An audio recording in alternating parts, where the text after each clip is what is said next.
the famous Psalm 89, it's amazing. In the context, it's about the covenant with his chosen one, verse 3, and David, my servant. Now, we know that the New Testament identifies the Messiah as the suffering servant of Isaiah. So David here is also a servant figure. And then the amazing thing to me in Psalm 89, again, whether it's David resurrected or whether it's in a secondary sense as the Messiah, this man, look at this, I have granted help to a warrior, I have exalted one chosen from the people. Again, this is a human being. I have found David, I have anointed him, my hand will always be with him, my arm will strengthen him, his power, verse 25, will extend over the seas, his right hand to the rivers. This is almost like God-like figure, is it not? Absolutely. He's enormously powerful. He will call to me, you're my father. David certainly did that. Jesus did it.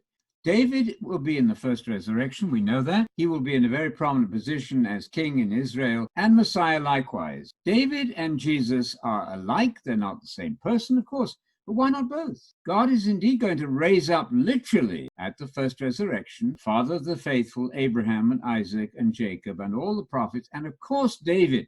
David's going to be their king. That's what gets them so excited. They're going to live in the land, and David will be their king. And if you want to think of the greater David, you can think of Jesus. It's true of both of them, but I would take that perfectly literally. David is among those who will be in that purely messianic promise of a world at peace. This is the heart of the gospel of the kingdom. We're to believe this in order to get started on the messianic salvation program. So I love that.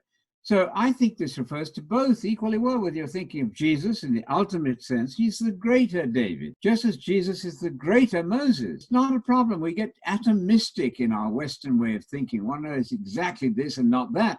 What if it's both?